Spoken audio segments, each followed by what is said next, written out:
If you're a coach, personal trainer, or physical therapist, you've undoubtedly applied some kind of movement assessment, movement screen to your clients. And up until a few years ago, I did the same until I started to rethink some of the major problems with giving client assessments. So in this video, you're going to learn about the three major problems with giving client assessments and why I don't do them anymore. And then you're also going to learn what I do make use of, which has nothing to do with any of that stuff.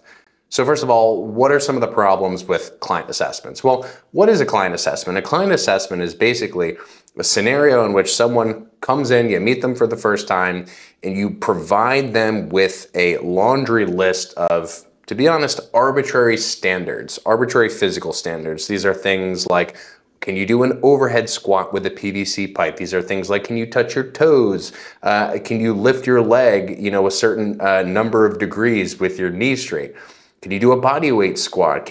All these different types of things, all these different types of physical tests are basically generalized metrics, i.e. can you get to the bottom of a squat, i.e. can you externally rotate your shoulder this much, etc. All these are generalized metrics applied to specific individuals. And so what this does is it basically says, hey, person who I just met 2 seconds ago, I'm going to see how you compare to this somewhat arbitrary stack of numbers that the world has determined that everyone should be able to get to or apply to themselves.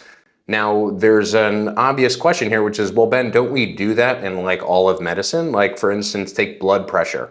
The whole 120/80 number in terms of like what your blood pressure actually is.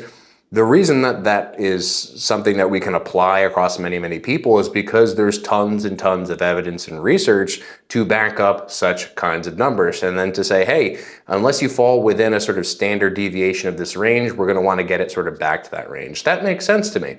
But in the context of exercise and anatomy, we have no clear evidence to suggest that getting to say the bottom of a body weight squat or being able to touch your toes or being able to pass the FMS flawlessly has anything to do with good general physical health outside of just being able to perform those tasks. So in short, basically, we don't have the evidence to suggest that these kinds of assessments, the assessments that your certification has likely taught you are the gold standard for function, have any degree of relevance whatsoever in the world of physical fitness. So that's the first problem. The second problem, and this is something that's a little bit more of a sort of psychosocial type of factor, is that a lot of times clients and trainers, they get attached to these kinds of assessments because it's a very sort of simple ice-breaking way to introduce a trainer-client relationship. I am the trainer, I am the authority, I am the professional, I am the person who, with a degree of certainty, can tell you that if we're able to do these movement assessments, if we're able to achieve certain postures, then you will arrive at a point where you are just physically fit. And that's how most people think that the body works. They think that they'll just get fit, they'll get to a point where, oh, the pain is gone, the range of motion is acquired, the function is there, and fantastic, I'm on my way. I will not have to basically worry about any of this stuff in moving forward. But you as the coach, you know that's not true. If you thought about it for 2 seconds, you would know that things like training and exercise and pain, these are complex phenomena. These are situations where you cannot possibly predict someone's pain based on their range of motion. You cannot possibly predict someone's degree of strength given whether they can or can't touch their toes or do a body weight squat or pass the FMS test, right?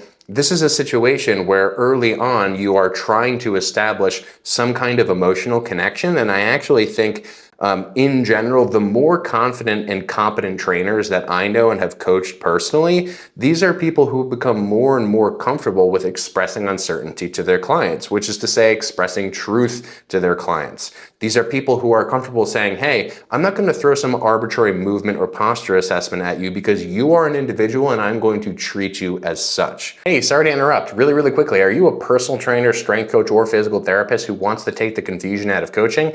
If you are, then you need to learn biomechanics and you need to learn anatomy and you need to learn physics. And the best place to learn those three things is in my online personal trainer course, where you will learn 100% of the information you need to know about the biomechanics of coaching. If you're interested in that and you want to learn more, check the link in the description below. Now back to me. If someone, for instance, has one little difference in the structure of their bone, let's say in their shoulder girdle, that might mean that they're never going to be able to get to the same overhead position as the next person. And guess what? That may be totally, totally fine.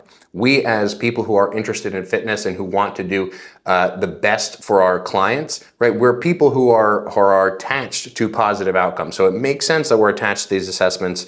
And yet all the while, all these different things are, again, totally not related to the actual goal outcome of getting people physically fit and giving people agency and giving people confidence in their bodies and giving them an ability to actually troubleshoot when things go wrong in real life. Oh, I have this pain when I wake up. That's okay. I don't have to panic because pain is normal. That kind of thing.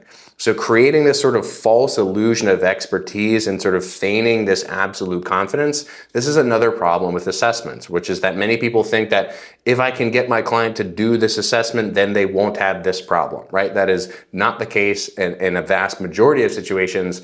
And you as the trainer need to be the first person to know and establish that there are many things unpredictable in their very nature that will occur throughout the training process.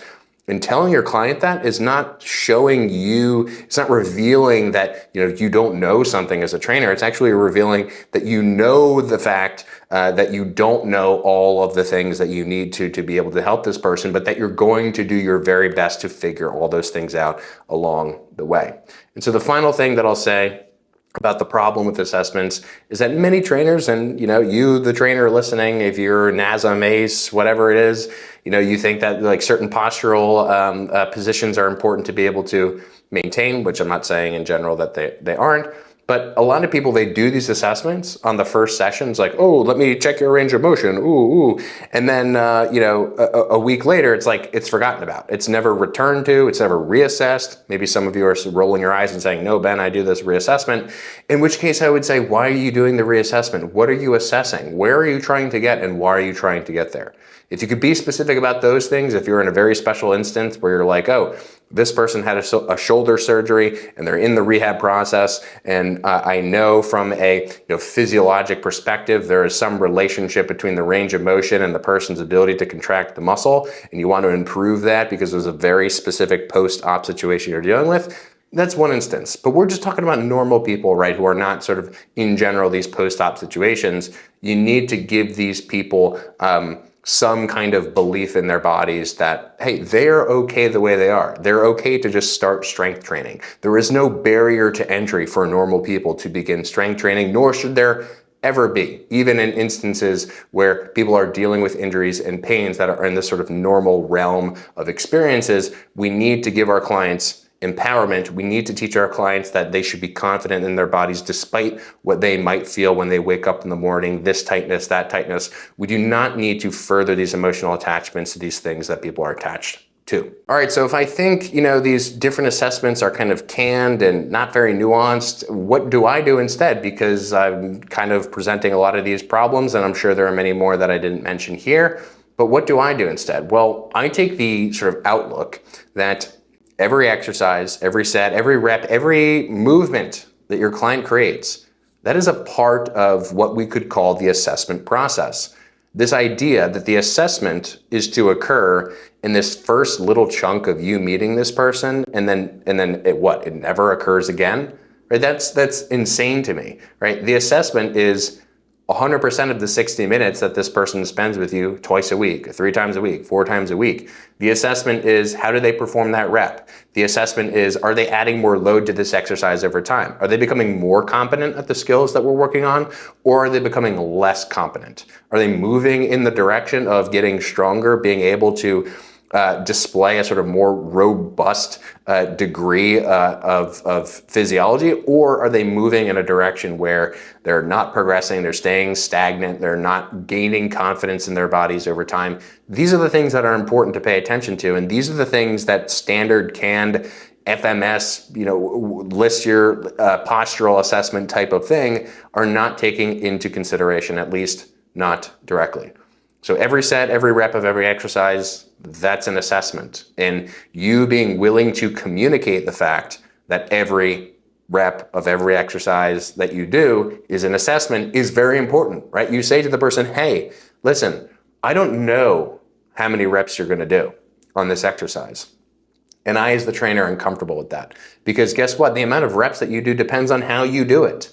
And if you're screwing it up or if you're doing it exceptionally well, the outcome is going to be quite different. So like, hey, you, the trainer, and the client, that is a sort of, it's a bi-directional relationship. Many trainers seem to think that it's just a unidirectional thing where it's like trainer tells client what to do, client does thing. No, right? It's always this constant sort of feedback loop of, hey, how does that feel? Does that feel okay? Let's do more of that if that feels good, as opposed to this other thing that didn't feel as good. Be willing to communicate the fact that all of these things are emergent by nature. All of these things are in many ways yet to be discovered about your client. And these are many things that will change over time as your client progresses in their strength and their size and their fat loss, right?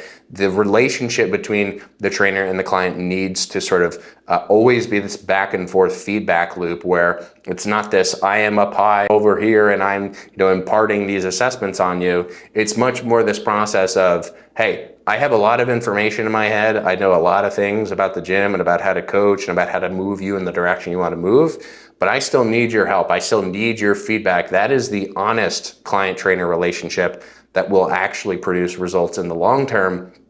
The short-term sort of client-trainer relationship is one where the trainer is this all-knowing authority that can't be questioned. That's not scientific to me. That's not a relationship to me. And if you're honestly looking to assess your clients, it needs to be done in the context of real effective training. It can't be this one and done, quick fix, posture, muscle tightness, FMS type assessment, right? It needs to be this more thorough, longer term process of continually checking in on how your client is doing and in what direction your client is moving.